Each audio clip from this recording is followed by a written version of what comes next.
नमस्कार। सांकेतिक भाषा के इस विशेष बुलेटिन में आप सभी का स्वागत है। मैं हूं ऋतु वर्मा, मेरे साथ हैं मेरी साथी बीना सिंह।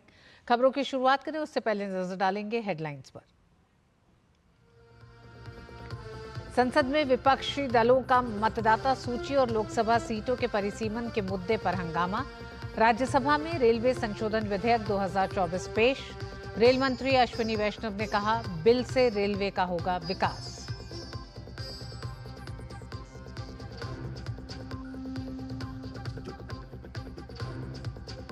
शराब घोटाले से जुड़े मनी लॉन्ड्रिंग मामले में छत्तीसगढ़ के पूर्व सीएम भूपेश बघेल के बेटे चैतन्य के ठिकानों पर छापेमारी। मुख्यमंत्री विष्णुदेव साय ने कहा, ईडी की जांच में प्रदेश सरकार का कोई दखल नहीं।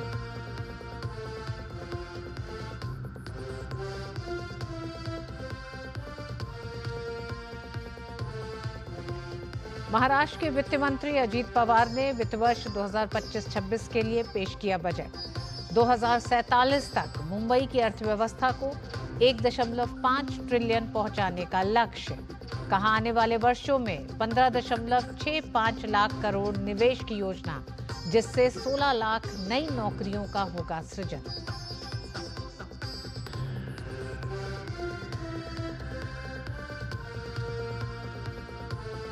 उत्तर प्रदेश कैबिनेट की बैठक में बड़े फैसले। मेडिकल कॉलेज, मेट्रो परियोजना और स्मार्ट सिटी योजना सहित 19 प्रस्तावों को मिली मंजूरी। आगरा में मेट्रो रेल के पहले और दूसरे चरण के लिए भूमि हस्तांतरण संबंधी प्रस्तावों को मंजूरी।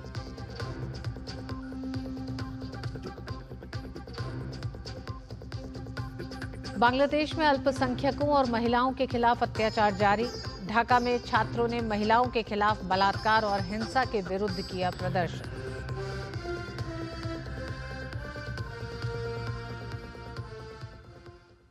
संसद सत्र के पहले ही दिन संसद के दोनों सदनों में विपक्ष ने सरकार को घेरने की कोशिश की। मतदाता सूची के मुद्दे पर चर्चा की मांग को लेकर राज्यसभा की कार्रवाई से सदन की शुरुआत में ही विपक्षी दलों का वॉकआउट किया। विपक्षी दलों के व्यवहार को लेकर सत्ता पक्ष ने संसदीय व्यवहार की ट्रेनिंग दिए जाने की नसीहत दे डाली।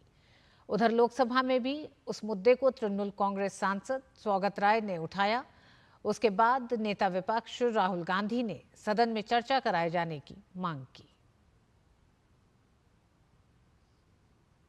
राज्यसभा में रेलवे संशोधन विधेयक 2024 पर रेल मंत्री अश्विनी वैष्णव ने कहा कि ये विधेयक 1905 के रेलवे बोर्ड अधिनियम और 1989 के रेलवे विधेयक को एकीकृत करेगा। इससे रेलवे का विकास होगा। ट्रेन मुंबई से निकली और उसे आसाम की तरफ जाना है, तो पूरे रास्ते में जितने भी स्टेट्स या जितने भी दूसरे रेलवे सिस्टम आएंगे, उनके बीच में रेवेन्यू का शेयर कैसे हो, उस सब को ध्यान में रखते हुए 1905 में पीडब्ल्यूडी से निकाल के रेलवे को रेलवे बोर्ड के अंतर्गत रखा गया। 1989 में रेलवे का एक नया एक्ट आया। उस वक्त अगर 1905 के एक्ट को इसमें मर्ज कर देते ठीक रहता, लेकिन तब नहीं हुआ। अब 1905 के रेलवे बोर्ड एक्ट के सभी प्रोविजंस को 1989 के एक्ट में लाके एक सिंप्लीफिकेशन का प्रयास है इस बिल में। केंद्रीय शिक्षा मंत्री धर्मेंद्र प्रधान ने तमिलनाडु की स्टालिन सरकार पर हमला बोलते हुए कहा कि राज्य सरकार के छात्रों के भविष्य के साथ खिलवाड़ कर रही है। लोकसभा में प्रश्नकाल के दौरान पीएम श्री स्कूल को लेकर एक सवाल के जवाब में धर्मेंद्र प्रधान ने तमिलनाडु सरकार पर पीएम श्री स्कूल से जुड़े मसले पर यू टर्न लेने का आरोप भी लगाया।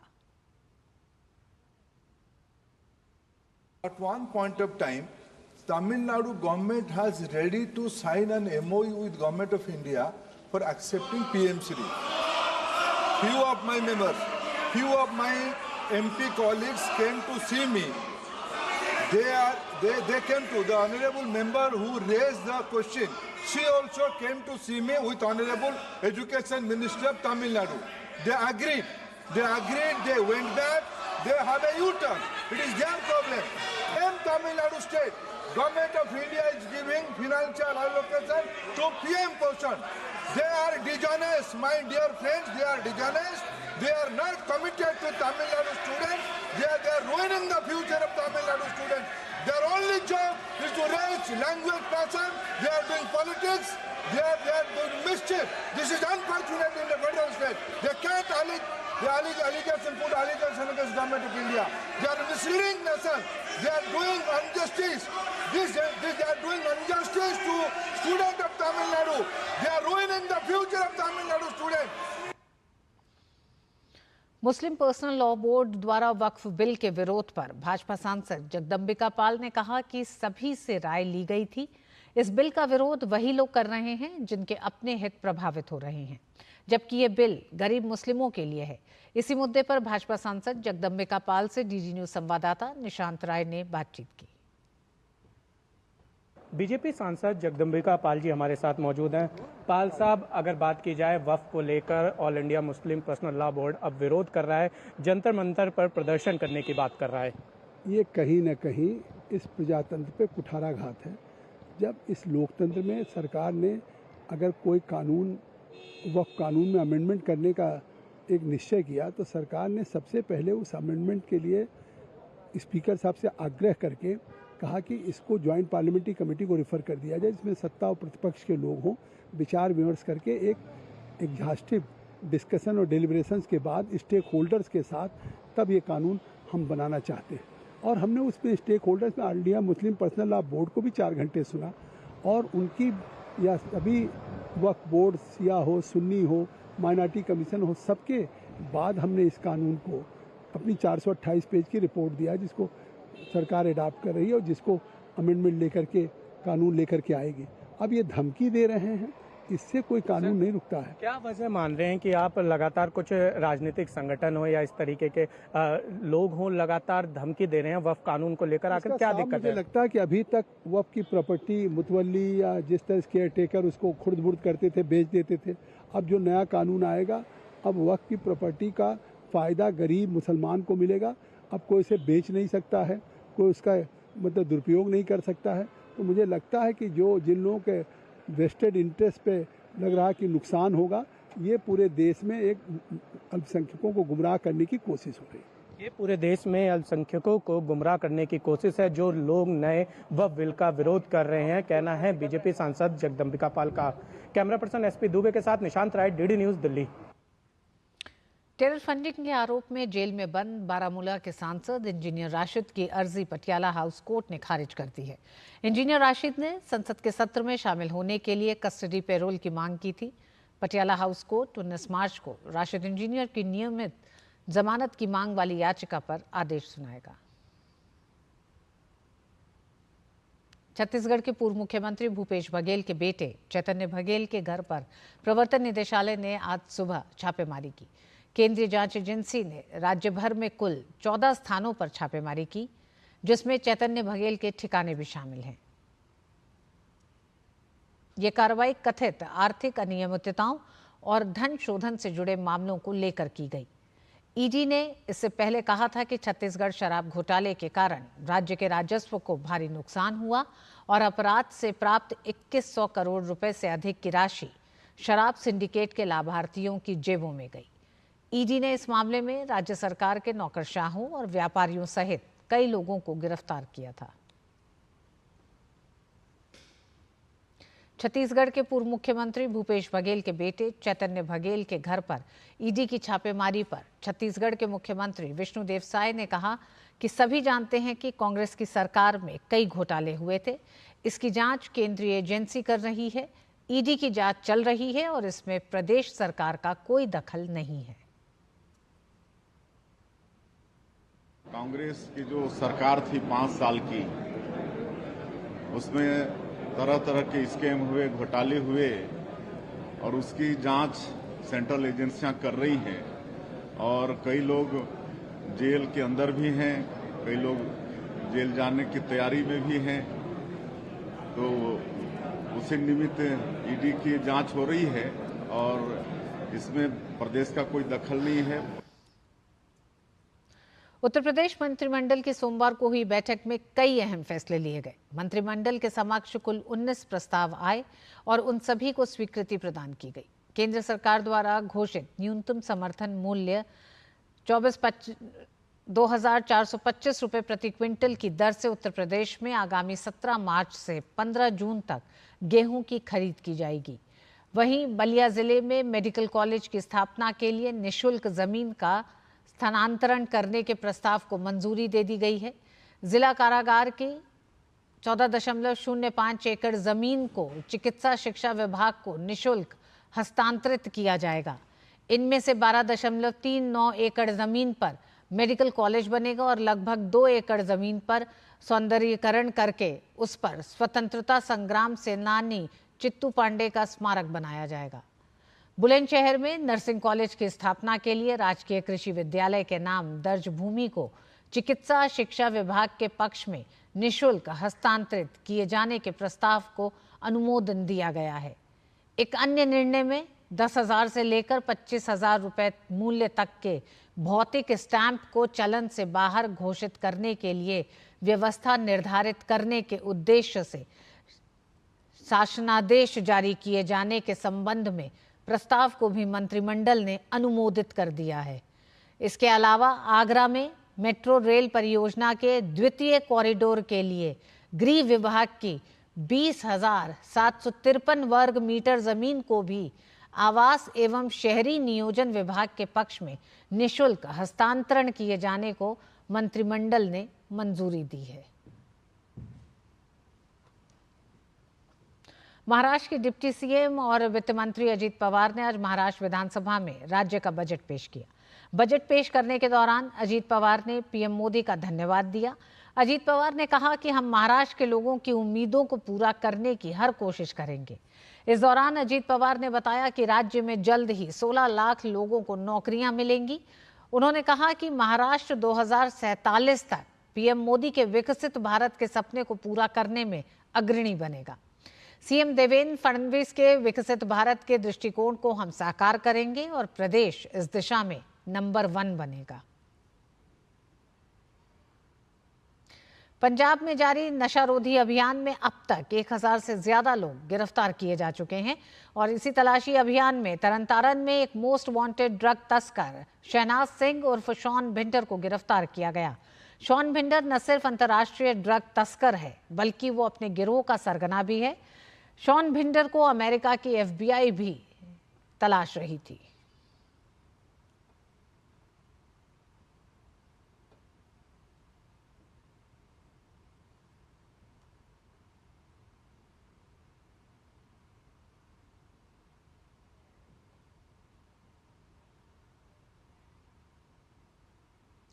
पंजाब DIG स्वप्न शर्मा ने बताया कि पुलिस ने अंतर्राष्ट्रीय ड्रग माफिया शहनाज सिंह उर्फ शॉन भिंडर को गिरफ्तार कर लिया है, जिसकी अमेरिकी जांच एजेंसी FBI को भी लंबे समय से तलाश थी। ਇਹਦੀ ਇਨਫੋਰਮੇਸ਼ਨ ਜਿਹੜੀ ਸੀਗੀ ਇਹ ਟਰੈਕ ਕਰ ਰਹੇ ਸੀਗੇ, ਤਰਨਤਾਰਨ ਪੁਲਿਸ ਨੂੰ ਟਰੈਕ ਕਰ ਰਹੀ ਸੀਗੀ ਤੇ ਕੱਲ ਰਾਤ ਨੂੰ ਇਹ ਗ੍ਰਿਫਤਾਰ ਹੋਇਆ ਹੈ। ਇਨਵੈਸਟੀਗੇਸ਼ਨ ਜਿਹੜੀ ਹੈ ਉਹ ਬਹੁਤ ਇਨੀਸ਼ੀਅਲ ਹੈ ਤੇ ਇਨੀਸ਼ੀਅਲ ਇਨਵੈਸਟੀਗੇਸ਼ਨ 'ਚ ਜਿਹੜੀ ਚੀਜ਼ਾਂ ਰਿਵੀਲ ਹੋਈਆਂ ਉਹ ਤੁਹਾਨੂੰ ਬਰੀਫ ਕਰਤੀ ਹੈ ਤੇ ਇੰਪੋਰਟੈਂਟ ਚੀਜ਼ ਇਹ ਹੈ ਕਿ ਪਰ ਵੀਕ ਕੋਲੰਬੀਆ ਸੈਂਟਰਲ ਅਮਰੀਕਾ ਤੋਂ 600 kg ਆਫ ਕੋਕੇਨ ਜਿਹੜੀ ਸੀਗੀ ਉਹ ਕੈਲੀਫੋਰਨੀਆ ਰਾਹੀਂ ਵੱਖ-ਵੱਖ US ਦੇ ਸਟੇਟਸ ਤੇ ਕੈਨੇਡਾ 'ਚ डिस्ट्रीब्यूट कराते सी। इनिशियल इन्वेस्टिगेशन है, बाकी जिवें होगा SSP साहब तो ब्रीफ कर। और बुलेटिन में वक्त एक छोटे से ब्रेक का। राष्ट्रपति ने सुप्रीम कोर्ट कोलिजियम द्वारा कोलकाता उच्च न्यायालय के न्यायाधीश न्यायमूर्ति जयमाल्या बागची को सुप्रीम कोर्ट में न्यायाधीश के रूप में नियुक्त करने की सिफारिश को मंजूर कर लिया है। केंद्रीय कानून मंत्री अर्जुन राम मेघवाल ने एक्स पर पोस्ट कर जानकारी दी है। उन्होंने लिखा है कि भारत के संविधान द्वारा प्रदत्त शक्ति का प्रयोग करते हुए राष्ट्रपति और मुख्य न्यायाधीश के परामर्श के बाद सर्वोच्च न्यायालय और जम्मू कश्मीर तथा लद्दाख उच्च न्यायालय में न्यायाधीशों की नियुक्ति को मंजूरी दे दी गई है। न्यायमूर्ति जयमाल्या बागची को सुप्रीम कोर्ट में न्यायाधीश, न्यायमूर्ति वसीम सादेक नरगल, न्यायमूर्ति मोहम्मद यूसुफ वानी और न्यायमूर्ति राजेश सेखरी को जम्मू कश्मीर तथा लद्दाख उच्च न्यायालय में अतिरिक्त न्यायाधीश नियुक्त किया गया है। बिहार के आरा में एक नामचीन शोरूम में 25 करोड़ की लूट हुई है। शोरूम के स्टोर मैनेजर ने बताया कि शोरूम में 50 करोड़ से ज्यादा के जेवरात थे। जानकारी के मुताबिक सुबह 10:30 बजे अपराधियों ने शोरूम के दोनों फ्लोर पर लूटपाट की है। अपराधी करीब 22 मिनट तक शोरूम में रुके रहे। अपराधियों ने घुसते ही शटर अंदर से बंद कर लिया। सभी की उम्र 25 से 26 साल बताई जा रही है। लूट के दौरान अपराधियों ने शोरूम के बाहर खड़े गार्ड के साथ मारपीट कर उनका हथियार भी छीन लिया। लूट नगर थाना क्षेत्र के गोपाली चौक स्थित ब्रांच में हुई है। इस बीच शोरूम लूटकांड में अपराधियों के साथ पुलिस की मुठभेड़ हुई, जिसमें 2 अपराधी घायल हुए हैं। गोली उनके पैर में लगी है। हालांकि मुठभेड़ के दौरान 4 अपराधी भाग निकले। पुलिस ने दोनों घायल अपराधियों के पास से कुछ गहने बरामद कर लिए हैं। पकड़े गए आरोपियों के नाम सारण दिगवारा के रहने वाले विशाल गुप्ता और सोनपुर सेमरा के रहने वाले कुणाल कुमार हैं। अभी आकलन किया जा रहा है कि टोटल कितने अमाउंट की जो है लूट हुआ है। सभी जगह पर नाकाबंदी कर दी गई है और SIT का गठन किया गया है। एसपी सदर के नेतृत्व में जल्द से जल्द अपराधियों की जो है गिरफ्तारी कर ली जाएगी। फुटेज में कुछ अपराधी की पहचान की जा रही है। 6-7 की संख्या में अभी CCTV फुटेज हम लोगों ने जो देखा है शोरूम के अंदर और बाहर में। बाकी इनका रूट भागने का हम लोग देख रहे हैं और यहाँ पे जो प्राइवेट गार्ड थे जो यहाँ पे ड्यूटी कर रहे थे, उनका राइफल भी लेकर जो है उन लोगों के द्वारा भागा गया। संभल जामा मस्जिद प्रबंधन समिति की मस्जिद पर सफेदी करने की अनुमति मांगने वाली याचिका पर इलाहाबाद हाईकोर्ट ने सुनवाई की। इलाहाबाद हाईकोर्ट ने भारतीय पुरातत्व सर्वेक्षण को निर्देश दिया कि यदि वह दावा कर रहा है कि संरक्षित स्मारक पर सफेदी करने की अनुमति नहीं दी जा सकती तो हलफनामा दाखिल करे। सुनवाई के दौरान ASI ने यह भी तर्क दिया कि मस्जिद समिति ने सफेदी करके स्मारक का रंग बिगाड़ दिया। ASI के रिपोर्ट में यह भी कहा गया है कि मस्जिद समिति ने मस्जिद में मरम्मत और जीर्णोद्धार के कई कार्य किए, जिसके परिणाम स्वरूप ऐतिहासिक संरचना में वृद्धि और परिवर्तन हुआ। इलाहाबाद हाईकोर्ट में अब मामले की सुनवाई 12 मार्च को होगी।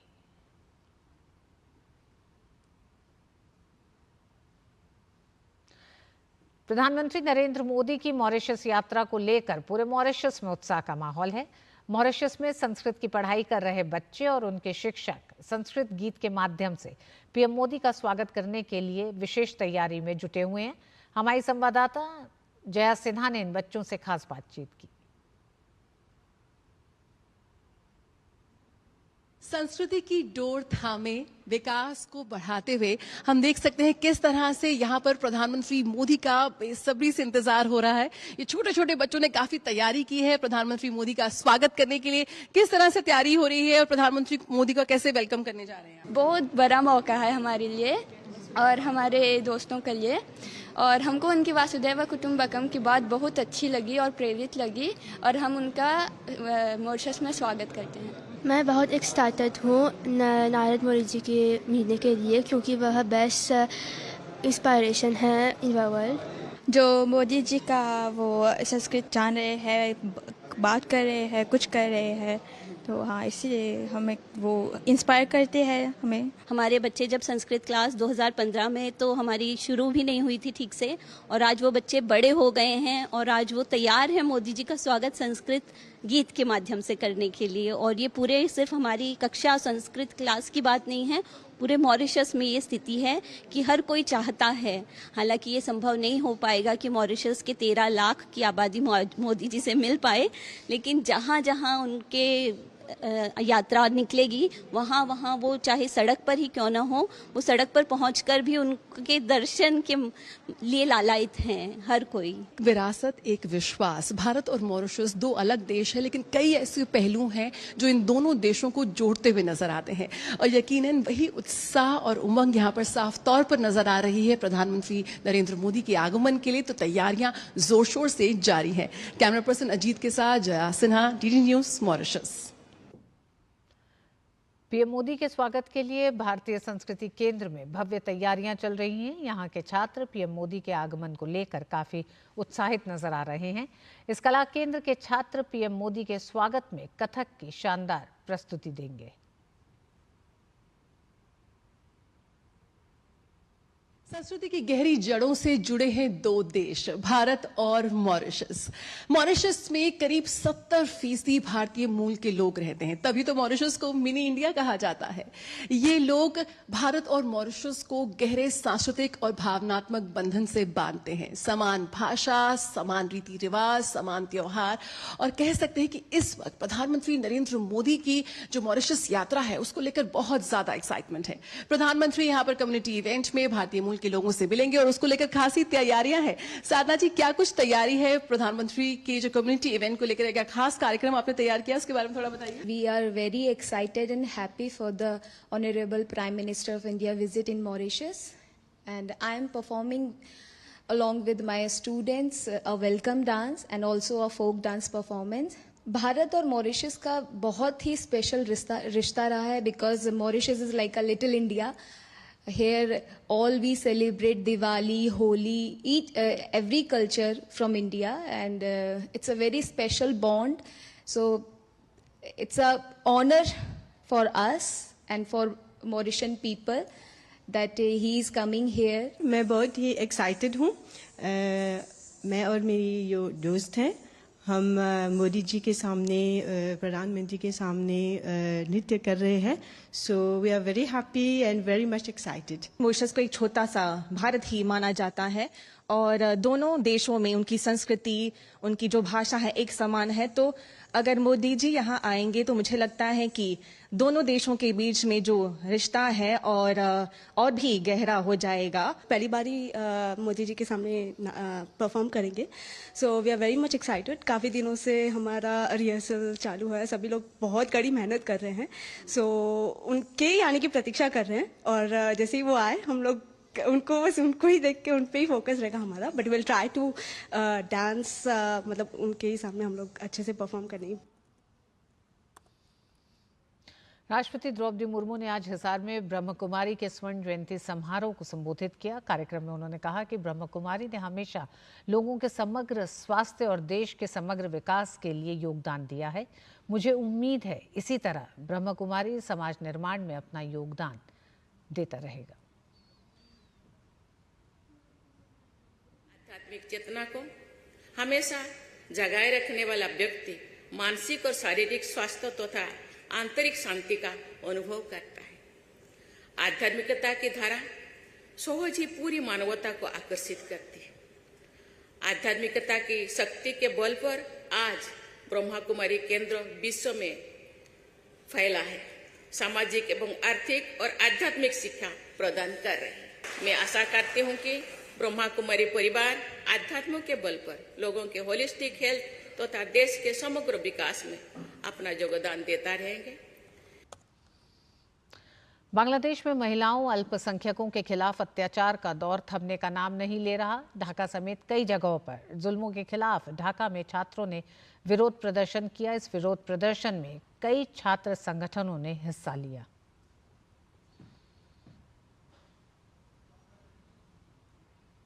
दिल्ली के विनय क्रिकेट ग्राउंड पर आज से इंटर होटल क्रिकेट टूर्नामेंट का आयोजन किया गया. इस टूर्नामेंट में देश के तमाम बड़े होटल अपनी टीम के खिलाड़ियों के साथ मैदान पर खेलने उतरे. इस प्रतियोगिता में Taj palace hotel, ITC Maurya, the Lodhi, the Leela, the Oberoi जैसे बड़े होटल टूर्नामेंट में खेलने आए हैं. इस प्रतियोगिता का मकसद आज के समय में बढ़ती स्ट्रेस और बिगड़ते स्वास्थ्य को बेहतर बनाने के लिए किया जाता है, ताकि आज की आपाधापी के समय तमाम होटल के खिलाड़ी मैदान पर उतरें और कुछ हद तक क्रिकेट के खेल से अपने आप को फिट रख सकें.